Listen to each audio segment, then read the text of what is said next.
somos tu voz. Vamos a conversar a continuación con el profesor Aaron Olmos. Él es docente, investigador, economista y es el director de Olmos Group. Profesor, bienvenido. Un gusto como siempre recibirle. ¿Cómo está? Buenos días, Vanessa. Siempre agradecido por la invitación. Gracias, al contrario, profesor, con usted por estar aquí con nosotros. Hablemos sobre esto que está pasando en el país. Profesor, pareciera que hay un repunte del uso del bolívar por encima del dólar. ¿Cuál pudiese ser la lectura o las lecturas? ¿Cómo interpretar esto? Y bueno, en estos días se daba información de que por estadísticas de Sudeban y el propio Banco Central se ha incrementado el uso del bolívar dentro del mercado interno, ¿no? Y efectivamente esto de alguna manera, como tú lo dices, tiene varias lecturas. Por un lado, hay que recordar que la Venezuela que tenemos sigue siendo una Venezuela altamente dolarizada, y por no decir dolarizada nada más, de alto uso de divisas. En el occidente se usa quizás más el peso colombiano en algunas operaciones, sí, en el sur siendo más utilizado el oro, el euro también se usa y el dólar. Esto es un síntoma mayor de algo más complejo que tiene que ver con la inflación monetaria y cambiaria y la desconfianza en el bolívar. Sin embargo, se ha reportado un mayor uso de bolívares y la pregunta es si efectivamente el venezolano está asumiendo el bolívar como un elemento de mayor seguridad, un elemento de mayor tranquilidad y reserva de valor. La respuesta es que no. La respuesta quizás tiene que ver un poco más con el uso de las propias divisas que estaban en las cuentas de reserva, quizás más para un tema de actividades económicas, de inversión, incluso el propio uso directamente en el mercado interno. Precisamente esto tiene que ver también con estos tiempos que estamos viviendo en estos meses previos a las elecciones. Estamos viendo quizás un mayor repunte de algunas actividades económicas desde el punto de vista de algunos centros comerciales, y para el desarrollo de estas actividades hacen falta, unas cantidades interesantes de, no necesariamente de bolívares, sino de divisas. Profesor, y el hecho de que sea temporada, y no creo que temporada sea el mejor término a utilizar, pero de recaudación, de pago del impuesto sobre la renta, ¿no impulsa también un mayor uso del bolívar? Bueno, la preferencia desde el punto de vista del pago y la moneda en la cual se hacen los pagos de los impuestos de Venezuela, claro que sí, es bolívares, ¿no?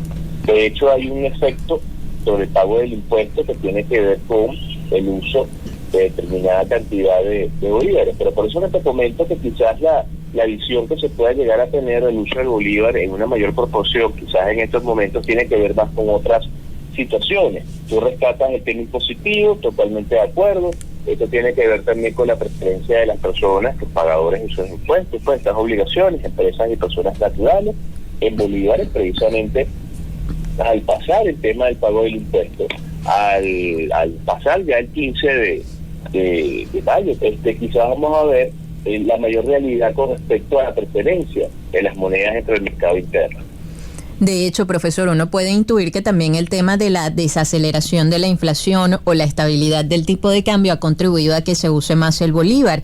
Pero ¿qué tanto puede seguir tomando fuerza el uso del bolívar como moneda transaccional en el país? Bueno, hay que recordar que por el Código 18 constitucional la moneda de curso legal es el bolívar, ¿no? Y de hecho, desde el punto de vista de nuestras operaciones tendría que ser así. Sin embargo, desde el punto de vista de la toma de decisión del individuo, de la escogencia de las personas, de algún medio de pago, siempre quedará la opción del uso de las divisas. Entonces, para nosotros poder impulsar un mayor uso del bolívar, hay que darle realmente un valor intrínseco, ¿no? ¿Cómo se logra? No se logra colocando más bolívares en el sistema o evitando que la gente lo use desde el punto de vista de pago un impuesto. Se tiene que hacer desde el punto de vista de crearle valor, y esto se hace a través de producción, esto se hace a través de oferta agregada interna, cosa que todavía sigue estando en el tintero y que no necesariamente se está logrando. Así que de alguna manera lo que estamos viendo es un efecto tanto artificial, ¿no? Una aplicación de política económica que, como no, está logrando ciertos objetivos porque tiende a ser muy costosa desde el punto de vista de su financiamiento. Escuchan al profesor Aaron Olmos, docente, investigador, economista, director de Olmos Group. Esta estabilización cambiaria que se experimenta por ahora, profesor, ¿qué tan real es? ¿Cuál es el estado de las reservas internacionales, tomando en cuenta que para lograr esa estabilización cambiaria, el Banco Central de Venezuela tiene que recurrir a las reservas internacionales para hacer intervenciones cada semana? Mira, las reservas internacionales, las líquidas, están por el orden de los 4.896 millones de dólares, las líquidas, ¿no? Hay que sumarle lo que son derechos especiales de giro, que está allí, pero que no está necesariamente a la vista, o sea, que no está para ser utilizado. Sin embargo, el año pasado se colocaron 4.709 millones de dólares, ¿no? Porque es una cifra bastante importante para controlar el tipo de cambio. Y con toda esa colocación de esos 4.700 millones de dólares, el tipo de cambio se incrementó una vez, es decir, un 100%. Hasta ahora, con la reciente colocación que se hizo el día de ayer, si mal no recuerdo, de 80 millones de dólares en el sistema, estamos hablando ya de los 1.200, 1.300 millones de dólares colocados ya en el sistema para tratar de evitar pues este incremento, esta ralentización, porque no es que ha dejado de crecer, sino que crece a menor velocidad, ¿no? Entonces, efectivamente, esto de alguna manera tiene un tipo de cambio artificial, porque si no tuviésemos esta colocación de estas divisas, el precio fuese totalmente otro. Profesor, escuchan al profesor Aaron Olmos, docente, investigador, economista y director de Olmos Group.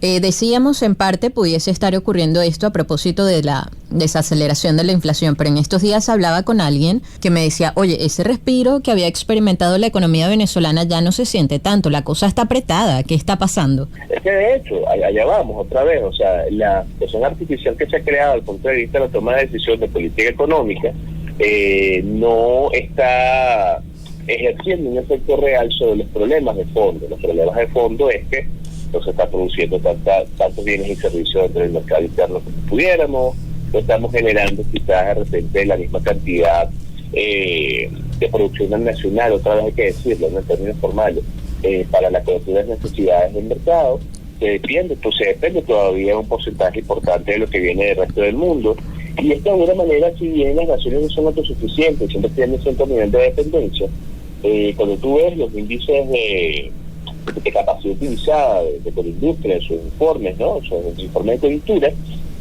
siempre Venezuela está por debajo del 40%. Es decir, que no estamos produciendo al 100%, no estamos dejando de producir con un 60%, que de alguna manera un poco más de un tercio es la capacidad real que tenemos. Entonces, si no se rescata la producción, si no elevamos los niveles de producción nacional, si no creamos circulación y flujos vinculados con producción nacional, siempre vamos a tener este círculo vicioso de mantener estos indicadores por la vía de herramientas que nos permiten tener cierto nivel de control, pero que no necesariamente tienen por la vía estructural, por la vía de la inversión, por la vía del rescate del país. Realmente el tamaño de la economía, tomando en consideración que el PIB de un país le da respaldo a su emisión monetaria y todavía tenemos problemas de inflación, con una inflación que sigue creciendo, no es el adecuado para quizás las capacidades que tiene Venezuela, y eso todos lo sabemos. El tema con esto es qué está detrás de la aplicación de una política económica, qué está detrás del seguimiento internacional, qué está detrás de la estructuración junto con el sector privado de salidas para que efectivamente podamos tener Producto Interno Bruto per cápita decente, Producto Interno Bruto de franco proceso de desarrollo y evidentemente una moneda más fuerte, ¿no? Desde el punto de vista de América Latina. Venezuela sigue teniendo uno de los niveles de riesgo país más altos del mundo. Y efectivamente eso tiene que ver con la propia desconfianza y la situación que hay en el manejo de la política económica. Profesor, como siempre, gracias por estar con nosotros. Recuérdenos sus coordenadas en redes sociales. Bueno, siempre la orden. En X se pueden ubicar como @Olmos, con doble nombre hebreo, y en Instagram como @Olmos. Damos siempre la orden. Un feliz día, profesor, y un gran abrazo además. Gran abrazo. Aaron Olmos con nosotros, economista, docente, investigador y director de Olmos Group. Queremos escuchar tu voz. 0414-119-7230. Envíanos un SMS o WhatsApp con tu comentario o denuncia. 0414-119-7230.